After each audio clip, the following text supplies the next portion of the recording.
오늘도 하나님 살아계셔서 이 예배를 통해 우리에게 크게 역사하실 줄로 믿습니다.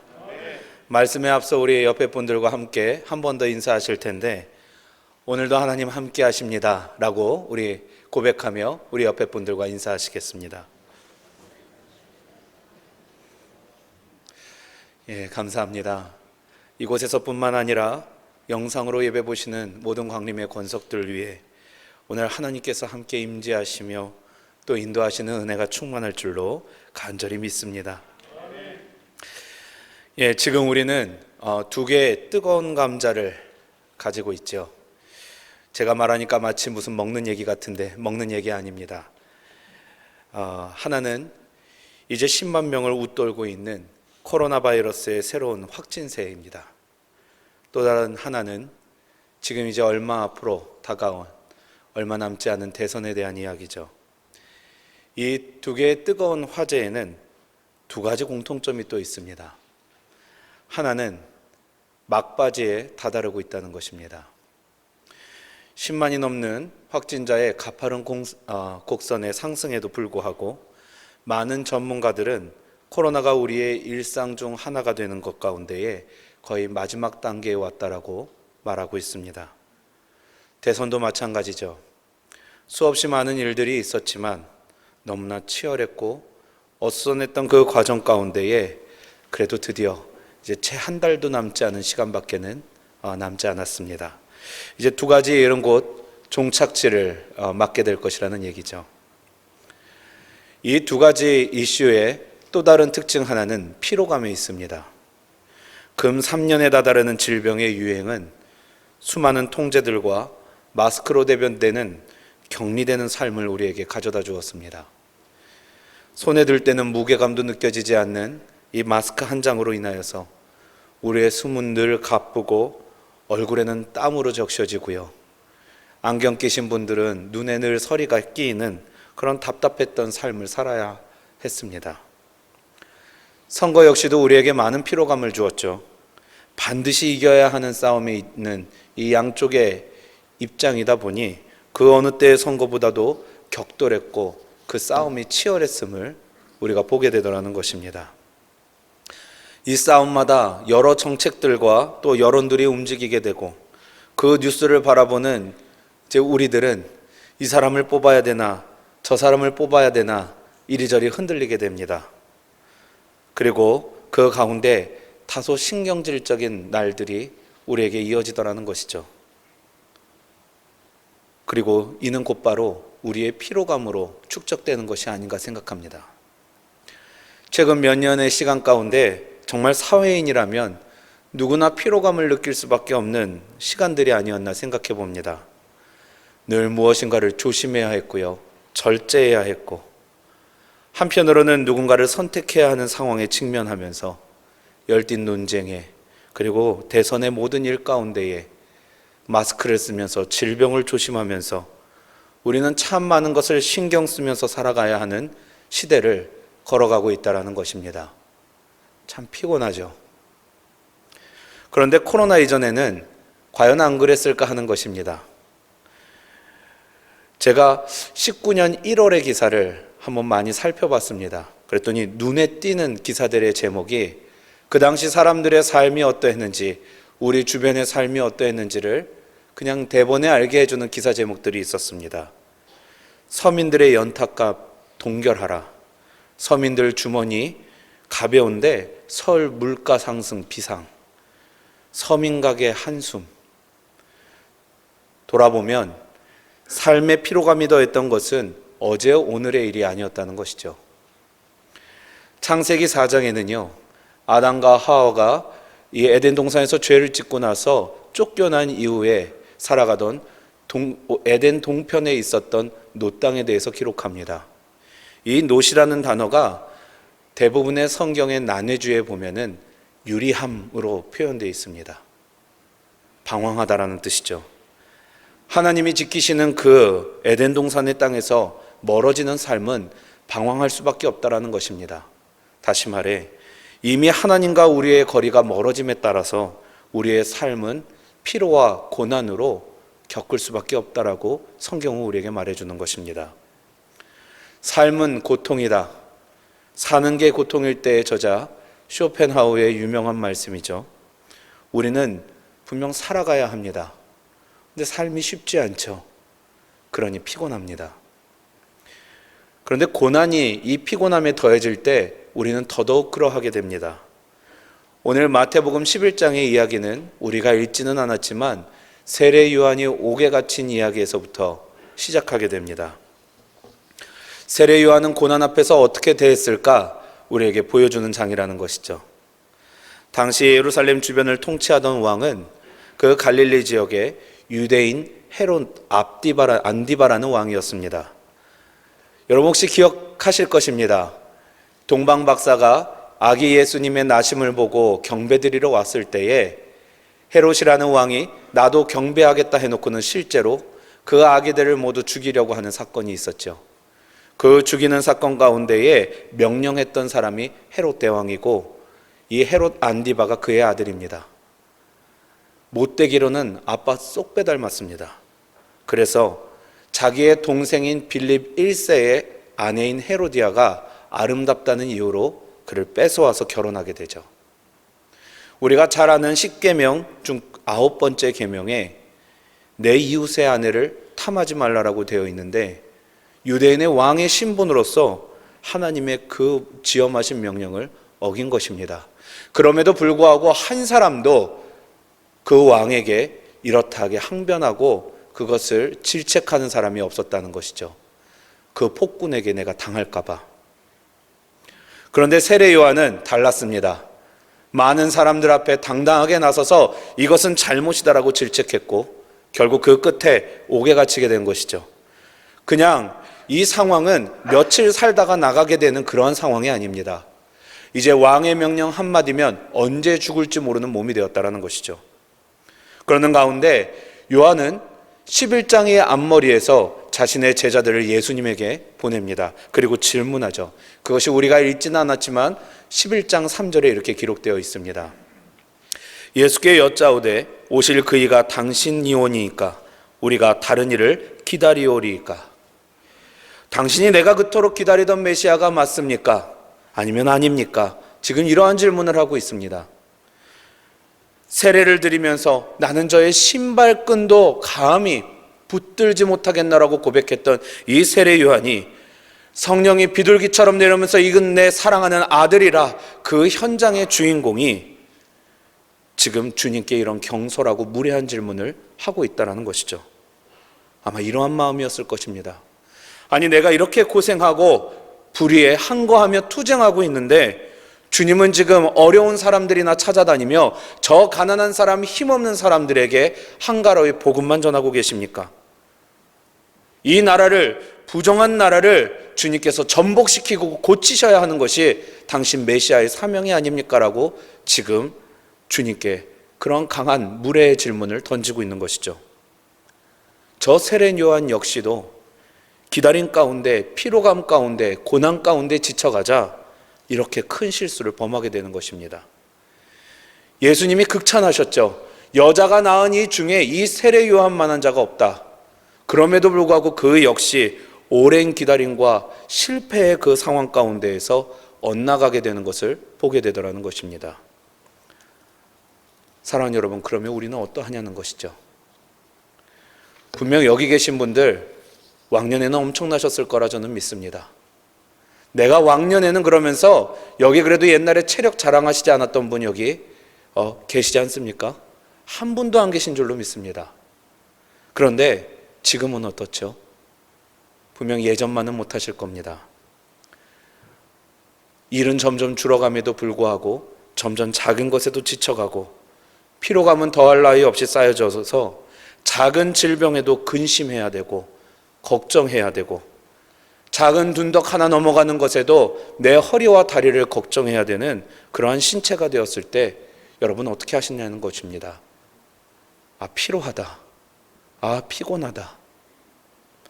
그러면 젊음과 체력이 있으면 지치지 않는가? 그것도 아니라는 것이죠. 오늘 저 혈기왕성한 세례 요한이 지쳐서 주님께 무례를 범하는 모습을 우리가 보고 있습니다. 내가 생각하고 이루려는 것이 이 불의하고 합리적이어진 세상에서 자꾸 실패되게 되고 자꾸 막히게 될 때에 누구나 지칠 수밖에 없게 된다는 것이죠. 사실 지금 대부분의 세대가 지금 겪고 있는 문제가 아닌가 생각합니다. 단순히 나이 많으신 분들만 필요한 것이 아니라 지금 모든 세대가 이 모든 세상의 흐름 가운데, 질병 가운데에 필요해하고 있다는 것이죠. 이상하게 감기가 걸리지 않았는데도 온몸이 뻐근하고요. 조금만 있어도 열이 있는 것 같습니다. 그러면서 대부분의 분들이 아마 공감하실 겁니다. 아침에 일어나실 때에, 기지개를 펼 때에 한 번만이라도 예전처럼 그렇게 상쾌한 아침에 기분 좋게 일어나고 싶다. 아마 여기 계신 분들 다 한 번씩은 생각해 보셨을 것입니다. 그런데 몸이 성치도 않은 데에 거기에 고난까지 내 인생에 자꾸 겹치게 되면 아이고 주님, 이 소리가 우리 가운데 나오는 것이죠. 다만 주님은 이러한 우리들을 향해 오늘 말씀하신다는 것입니다. 수고하고 무거운 진진 자들아, 다 내게로 오라. 내가 너희를 쉬게 하리라. 오늘 이 말씀이 오늘 이 거룩한 주일의 성일에 오신 모든 여러분들에게 이 회복제와 같은 말씀이 되기를 간절히 바랍니다. 오늘 우리들은 지쳤지만, 우리들이 필요할 수도 있지만, 오늘 하나님께서 주시는 말씀에 세임 얻어 가시는 주의 귀한 성일 되시기를 주님의 이름으로 간절히 축원합니다. 우리 말씀에 따라 몇 가지를 나누고자 합니다. 첫 번째 말씀은 주님은 우리를 쉬게 하실 수 있는 주인이라는 것입니다. 우리 분명 쉬어야 합니다. 잘 쉬어야 하죠. 영국 방송인이자 보스턴 대학교의 심리학 강사인 클라우디아 해먼드가 자신의 BBC 라디오 방송을 통해 이 휴식이라는 주제로 온라인 조사를 실시합니다. 그리고 그 결과를 엮어서 책으로 내죠. 그녀의 저서 The Art of Rest, 우리 한국말로 번역된 잘 쉬는 기술이라 번역된 책은요, 무려 전 세계 135개국에 1만 8천 명의 자발적인 참여를 통해 만들어진 책입니다. 그리고 그 가운데에서 그녀는 이러한 말을 합니다. 내가 게을러지고 싶어 할 때에 사실은 그것이 우리가 몸에 보내는, 우리의 몸이 스스로가 보내는 생존 신호일 수 있다는 것입니다. 내가 게을러지고 싶다라는 생각하는 것이 때로는 내 스스로, 내 안에서 켜진 생존 신호일 수 있다는 것이죠. 그 초록에 있는 말 중에 이런 말이 있습니다. 사람들은 늘 바빠 보이고 싶어 하면서도 사실 너무나 고단한 삶을 살고 있다. 시골에 가면요, 허리 구부정한 할머니들이 그렇게 몸을 더욱 굽으려 가지고요, 풀을 뽑고 계시는 그 광경을 어렵지 않게 목격하실 수 있습니다. 가뜩이나 허리가 굽어 계시는 분들이 이 도로 앞에, 그것도 자기 집 앞도 아닌 그냥 남이 지나다니는 도로 앞에서 풀을 뽑고 계시는 거죠. 재밌으셔서 그런가? 그리고 다가가서 할머니 재밌으세요? 그러면 대답이 한결같습니다. 힘들어! 그럼 왜 뽑으시는 거예요? 라고 우리가 질문하면 대답이 또 늘 이렇습니다. 게으르면 안 돼. 우리의 사회에서 게을러 보인다는 말은 대부분 능력 없어 보인다라는 말과 동일시되어 왔습니다. 실제로 우리가 통화하시면서 최근에 통화 한번 기억해 보시겠습니다. 안부를 건네실 때 어떻게 하십니까? 요즘 어때? 정신없지? 바쁘지? 이것이 우리의 습관이 되었습니다. 우리가 게을러 보이기보다는 숨가쁘게 살아가게 하도록, 그리고 늘 우리는 누군가 찾는 사람인 것처럼, 잘 나가는 사람인 것처럼, 나 없으면 안 되는 사람인 것처럼 우리는 그렇게 살아간다는 것입니다. 그러니 피곤할 수밖에 없는 것이죠. 몸은 게을러지라고 생존 신호를 우리에게 끊임없이 보내고 있음에도 우리는 쉬지 못할 때가 더 많습니다. 때로는 나 자신의 열정에 빠져서, 때로는 타인의 시선을 의식해서 일을 끝내고 집에 돌아가서도 또 일을 해야만 하는, 그래야 내가 부지런하고 내가 잘 살고 있다라고 하는 나 스스로의 안위에 빠져 늘 바쁘게 산다는 것입니다. 부모님들이 그렇게 살다 보니 자녀들도 예외가 아니게 됩니다. 요즘 초등학교 6학년 정도 되면요, 중등학교 선행학습을 한다고 합니다. 많은 아이들이 하다 보니 안 시키던 부모님들도 내 자녀가 안 하게 되면 걱정이 된다는 것이죠. 그래서 여기저기 설명을 다니면서 안 그래도 바쁜 그 시간에 또 시간을 쪼개어서 없는 시간을 또 쪼개어서 자녀들을 위한 설명회를 듣습니다. 그리고 또 공부를 시키죠. 그 결과로 더욱 자녀들의 삶은 더욱 쪼개어지고 더 공부해야 되고 더 노력해야 되는 삶이 됩니다. 가끔씩은 이 정도면 충분하지 않겠나. 그러다가도 누군가 내 주변에 있는 부모님들이 더 시키는 자녀들을 보면 또 두려워지고 불안해져서 더욱더 자녀들을 시키고 교육시키게 되는 지금의 이러한 사회를 우리가 보고 있게 되더라는 것입니다.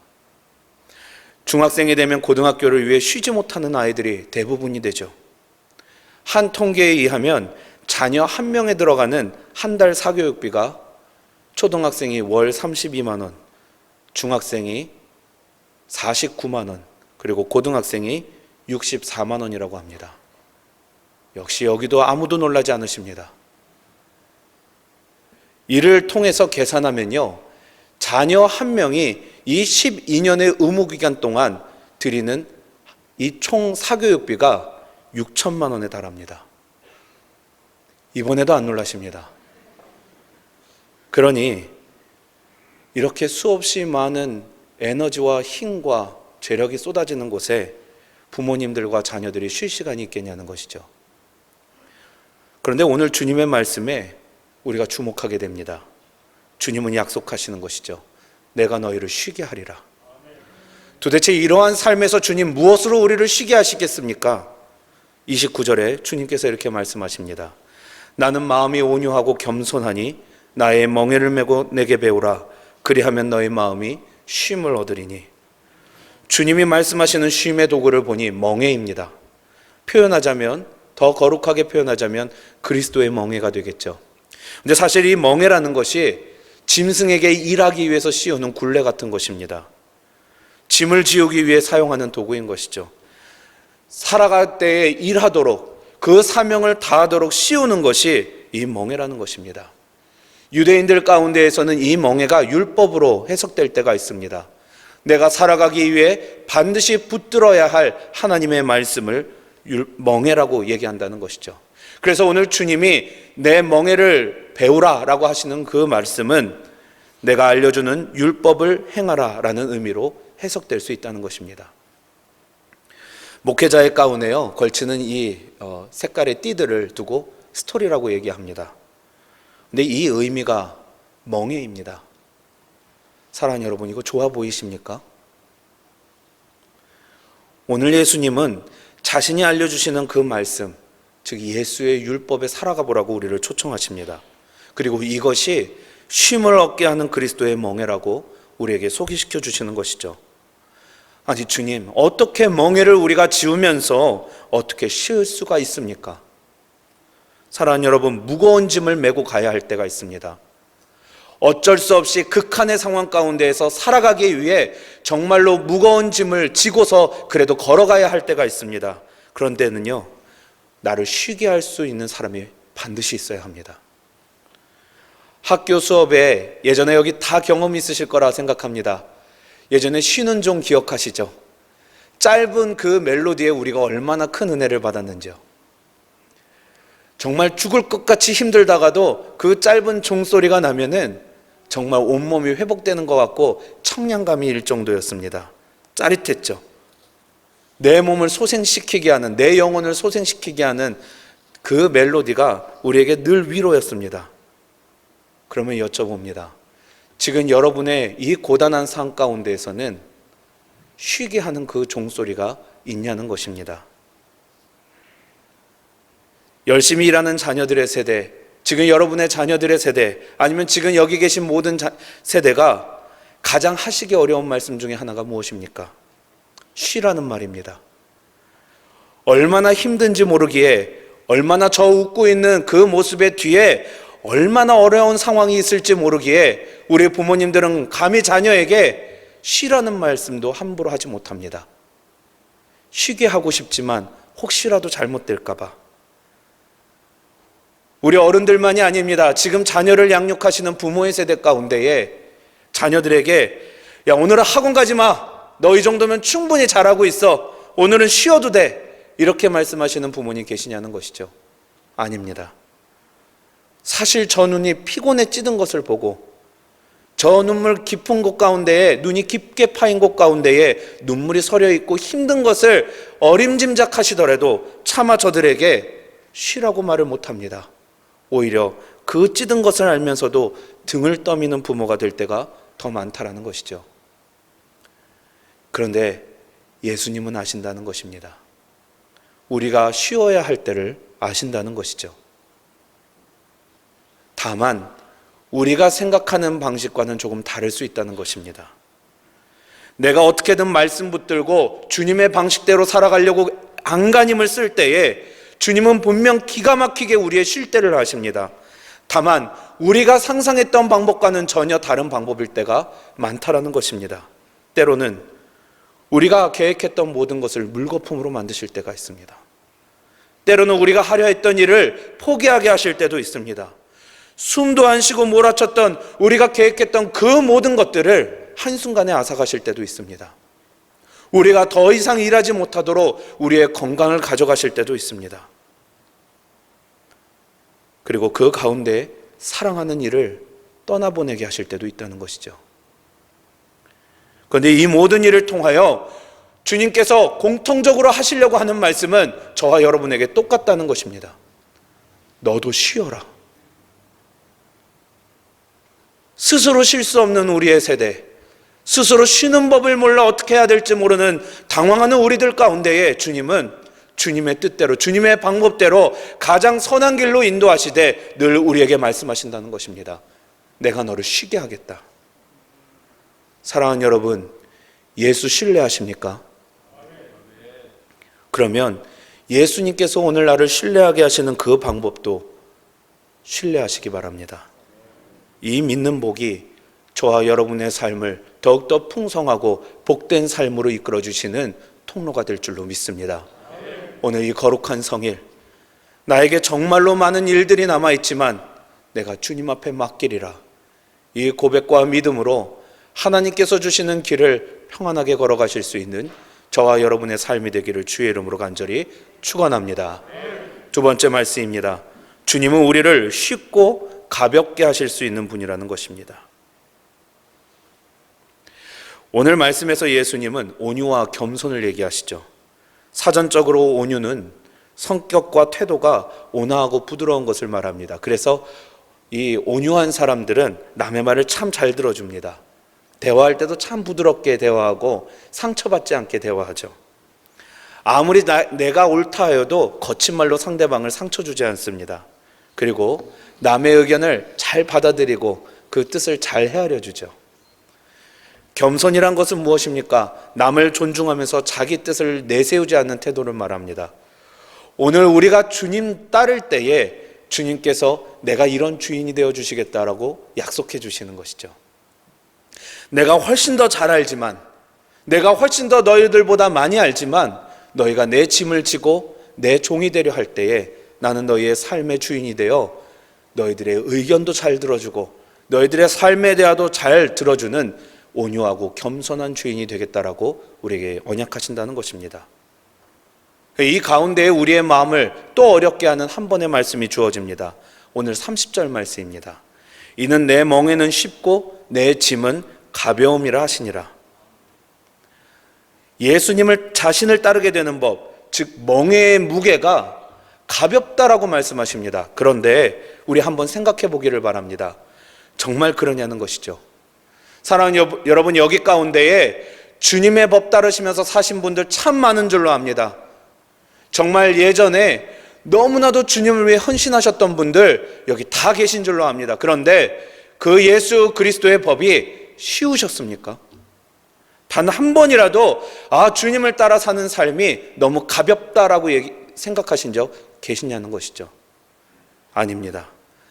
가벼운 것이 아니라 오히려 우리를 무겁게 하는 일들이 많았고 우리를 짓누르게 하는 일들이 더 많았다라는 것이죠. 예전에 운동할 때에 이 발목과 손에 모래주머니를 차고 달려본 적이 있습니다. 너무 무겁고 힘이 드니까 제가 스스로에게 나는 가볍다, 나는 가볍다 그렇게 생각을 했습니다. 근데 전혀 가벼워지지 않더라고요. 이제 생각조차도 안 합니다. 하물며 예수님께서 짊어가신 그 십자가의 길이 우리에게 가볍다고 마음먹은들 쉬워질 리가 있겠냐는 것입니다. 그런데 말씀을 다시 자세히 보니까요, 예수님은 지금 우리에게 배우라고 하십니다. 조금 다른 부분이 있다는 것이죠. 그 멍에와 짐의 무게에 대하여 말씀하실 때 자세히 읽어보면 이는 멍에와 짐의 무게가 가볍다라는 것이 아니라 내가 줄 때에 그것이 가볍게 된다라고 말씀하고 계시다는 것입니다. 아빠와 아들이 시장을 봅니다. 계산이 끝난 후 자녀에게 잠깐만 짐 보고 있어 장바구니를 들고 있게 합니다. 여기에는 온 가족이 먹을 음식을 가득 싸가지고 도저히 아들이 혼자서 짊어질 수 없는 무게입니다. 그런데 잠깐만 짐 보고 있으라는 것이죠. 아들이 낑낑대면서 그 짐을 보고 있는데 잠시 후 아버지가 다시 나타나죠. 그리고 차에 아들과 짐을 동시에 싣습니다. 그러면 그 무게는 그 장바구니를 여전히 들고 있을지라도 이제는 아들이 가는 것이 아니라 차가 움직이게 된다는 것입니다. 우리가 인생의 여행을 떠날 때에 아무리 무거운 배낭을 짊어지고 있을지라도 우리가 차 안에서 간다면 그 무게는 느껴지지 않을 것입니다. 배낭은 내가 맸지만 그것을 받치고 움직이는 것은 내가 아니라 하나님께서, 그 주인께서 움직여 주시기 때문입니다. 사랑하는 여러분, 하나님께서 우리의 삶을 들어주시지 않는다면 우리의 삶을 결코 나아지지 않을 것입니다. 그러나 반대로 하나님께서 우리의 삶을 들어주실 때에 아무리 우리 인생의 삶에 그 두 손에 가득 짐이 무거울지라도, 아무리 우리의 삶에 짊어지는 무게가 무거울지라도 우리는 나아갈 수 있게 되더라는 것입니다. 성경에서는 이것을 형통이라는 단어로 부릅니다. 우리가 진정으로 쉴 수 있는 방법, 바로 우리의 짐이 쉽고 가볍게 되는 방법이 이 방법이라는 것이죠. 사랑하는 여러분, 장고 끝에 악수듭니다. 지금 만약에 이 자리에 누구에게도 말 못하고 누구도 해결해 줄 수 없을 것 같은 그 마음의 짐과 멍해가 지금 여러분 가운데 있으시다고 한다면 오늘 이 십자가의 예수 그리스도 앞에 다 내어 맡기시는 귀한 하루 되시기를 간절히 바랍니다. 그 주님께서 그 멍에와 짐의 주인 되어 주실 때에 여러분들을 상처 주지 아니하시고 여러분들의 의견들을 잘 들어주시며 그리고 여러분들과 생각한 그 길과 다르지 않도록 인도해 주실 줄을 믿습니다. 쉽고 가볍게 하시는 그 주님께 내 모든 인생의 짐을 내어 맡기실 수 있는 복된 인생 되시기를 주님의 이름으로 간절히 축원합니다. 마지막 말씀입니다. 짐진 자들아 다 내게 오라. 앞전에도 말씀드렸다시피 요한은 이 헤롯 왕에게 입바른 소리를 하다가 옥에 갇혔습니다. 이 불의한 세상의 원흉을 끌어내리는 것이 아니라 그저 가난하고 약한 힘없는 자들을 찾아다니시는 주님을 보고 화가 났습니다. 그리고 제자들을 보낸 것이죠. 당신이 그이가 맞으십니까? 아니면 더 기다려야 합니까? 그런데 예수님은 이 대답을 하시는데 우리가 읽진 않았지만 11장 5절에 이렇게 대답을 하십니다. 맹인이 못 보며 맹인이 보며 못 걷는 사람이 걸으며 나병 환자가 깨끗함을 받으며 못 걷는 자가 들으며 죽은 자가 살아나며 가난한 자에게 복음이 전파된다 하라. 우리가 얼핏 들으면 주님이 마치 동문서답하시는 것 같죠. 즉답을 피하시는 것 같이 느껴집니다. 내가 그가 맞다 혹은 그렇지 않다라고 간단하게 대답해 주시면 되는데 주님은 이렇게 길게 말씀하시는 것이죠. 사실 이 주님의 말씀은요, 이사야 35장 4절에서 6절까지의 말씀과 61장 1절의 말씀을 주님께서 인용하신 겁니다. 35장 4절에서 6절 제가 읽어드립니다. 겁내는 자들에게 이르기를 굳세어라, 두려워하지 말라. 보라, 너희 하나님이 오사 보복하시며 갚아주실 것이라. 하나님이 오사 너희를 구하시리라 하라. 그때 맹인의 눈이 밝을 것이며 못 듣는 사람의 귀가 열릴 것이며 그때 저는 자는 사슴같이 뛸 것이며 말 못하는 자의 혀는 노래하리니 이는 광야에서 물이 솟겠고 사막에서 시내가 흐를 것임이라. 61장 1절의 말씀입니다. 주 여호와의 영이 내게 내리셨으니 이는 여호와께서 내게 기름을 부으사 가난한 자에게 아름다운 소식을 전하게 하려 하심이라. 나를 보내사 마음이 상한 자를 고치며 포로된 자에게 자유를, 갇힌 자에게 노임을 선포하며. 유대인들이 그토록 기다렸던 구원자 메시아, 그 구원자 메시아가 지금 무엇을 얘기하십니까? 폭정과 불의를 일삼는 이 세상의 왕을 전복시키고 그 왕의 면류관을 빼앗는 자가 아니라, 오늘 말씀이 전하는 메시아의 올바른 모습은 맹인이 보게 되고 귀머거리가 듣게 되고 저는 자가 뛰게 되는 것, 벙어리가 말을 하고 마음이 상한 자가 치유함을 얻게 되고 가난한 자에게는 아름다운 소식이 전해지는 것, 오늘 이것이 하나님이 메시아를 통해 우리에게 보여주시는 세상이라고 지금 요한에게 전해주고 있는 것입니다. 이것이 메시아가 올 때의 세상이라는 거죠. 당시에 메시아를 너무 기다리다 보니까 요한뿐 아니라 수많은 유대인들이 그 가운데서 엇나가고 만 것입니다. 말씀이 보여주시는 메시아의 세상을 바라보는 것이 아니라 내게 메시아가 올 때에 내 삶이 좋아지고 내 삶이 바르게 되는 세상을 꿈꾸다 보니까 엇나가게 됐다는 것이죠. 왕은 늘 질문을 받습니다. 자격에 대한 질문을 받는 자리죠. 대통령도 똑같습니다. 우리는 늘 질문하죠. 왕이 저렇게 하는 게 맞아? 대통령이 저러는 게 맞아? 늘 자격을 묻습니다. 그리고 그 안에는 사실 우리가 왕이 되고자 하는 마음이 숨겨져 있다는 것입니다. 우리가 제일 옳다고 믿는 것이죠. 그런데 예수님은 지금 세례 요한에게 이렇게 말씀하시는 겁니다. 하나님께 있어서 가장 중요한 것은 세례 요한, 내가 바라는 일들이 이루어지는 것이 아니라 하나님의 말씀이 이루어지는 것이다. 하나님의 왕 대신 특권은 지금 너가 그 감옥에서 나오고 저 왕이 전복되는 것이 아니라 당신이 말씀하신 수많은 선지자를 통해 하신 그 말씀이 이루어지게 하는 것이다. 그리고 그 광경은 지금 내가 보듯이 나를 통해 이루어지고 있지 않느냐. 오늘 주님이 그렇게 말씀하신다는 것이죠. 여러분, 우리도 이것을 이해해야 합니다. 지금도 유대인들의 식사 자리에는요, 자신들의 자리 외에 꼭 의자 하나가 더 놓여진다고 합니다. 아직도 저들의 메시아 자리는 채워지지 않은 것이죠. 그래서 아직도 저들은 더 수고하고 메시아를 기다리는 짐진자들이 되어 살아간다는 것입니다. 오늘 11장 5절 이 말씀 뒤에 6절에 주님은 한마디 더 하십니다. 누구든지 나로 말미암아 실족하지 아니하는 자는 복이 있도다 하시니라. 어떠한 말씀입니까? 너희들이 바라는 하나님의 그 세상은 하나님이 정말로 보여주시는 그 구원의 세상과는 다를 수 있다. 그러나 그 가운데에서 너희들이 실망하고 실족하는 것이 아니라 그 가운데서부터 하나님 따르려고 할 때에 하나님 세상의 그 큰 복이 너희들 것이 되게 하겠다라고 오늘 주님이 말씀하신다는 것입니다. 오늘 실족하다라고 번역된 이 스캔달리조는 지금 우리가 사용하는 스캔들의 원어입니다. 우리가 스캔들의 신앙의 딜레마를 가지고 있다는 것이죠. 하나님을 열심히 믿으려고 하는데도 불구하고 우리가 잘못된 하나님의 세상을 그려나갈 때에 우리는 우리 안에서부터 부서져 나간다는 것입니다. 그럴 때 저 세례 요한 조차도 실패할 수밖에 없음을 성경은 우리에게 보여준다는 것이죠. 사랑하는 여러분, 예수님은 늘 실패할 자를 주목하시고요, 헛된 짐 가운데 수고 가운데 지친 자들을 위로하시기 원합니다. 그런데 우리는 오해하지 말아야 합니다. 오라는 것은 주님께로 오라는 것입니다. 오기만 하면 다 해결된다는 것이 아니죠. 늘 투표하는 방식에 우리가 익숙해져 있다 보니 내가 선택하기만 하면, 그 사람의 편에 서기만 하면, 지지하기만 하면 우리에게 마땅한 대우와 좋은 것이 따를 것이라고 기대하는 마음이 있습니다.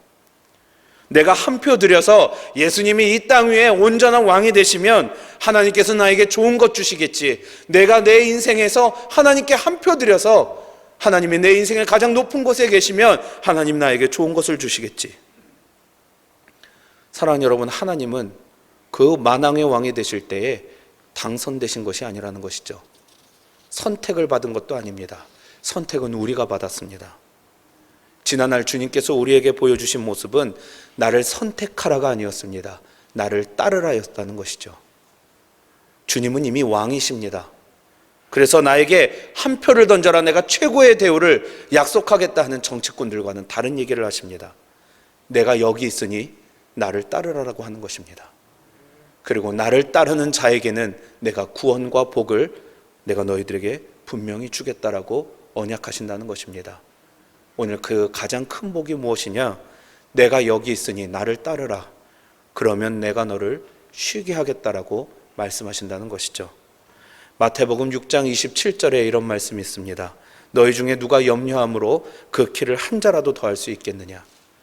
그런데 그렇다고 해서 우리가 그 삶의 염려를 쉽게 놓을 수 있느냐? 아니라는 것입니다.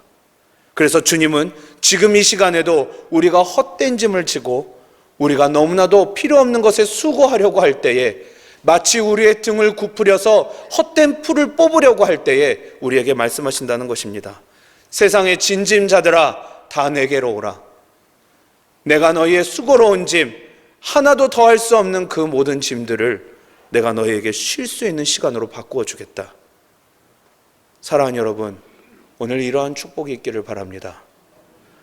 여러분 참 수고하셨습니다. 여러분 정말 많이 수고하고 계십니다. 그러니 모든 인생에 있어서 불안해하시지 않기를 간절히 바랍니다. 속상해하지를 않기를 바랍니다.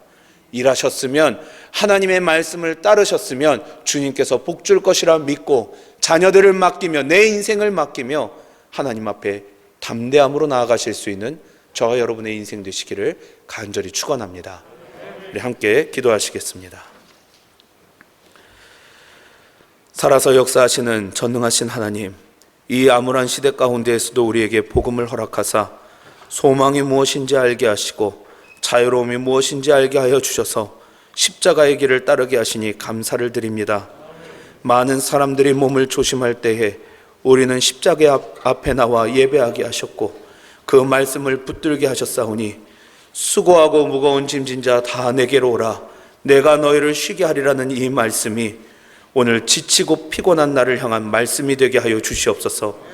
우리의 심령을 위로하는 능력의 말씀 될 수 있도록 역사하여 주시옵소서. 세상에는 아직도 헛된 삶을 세우고 지키지도 못할 것을 위하여 수고하는 많은 이들이 있습니다. 주님, 이 가운데 그리스도인들의 삶을 세우사 오직 영원한 것을 위하여 영원히 세우는 노력이 있는 이 공동체에 더욱더 많은 사람들이 보고 찾아오게 하여 주시옵소서.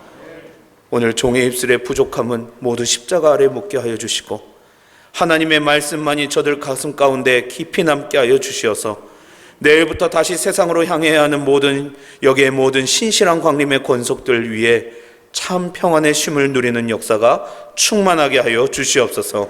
성령께서 도우실 줄을 믿으며 우리 구주 예수 그리스도의 이름 받들어 기도하옵나이다. 아멘.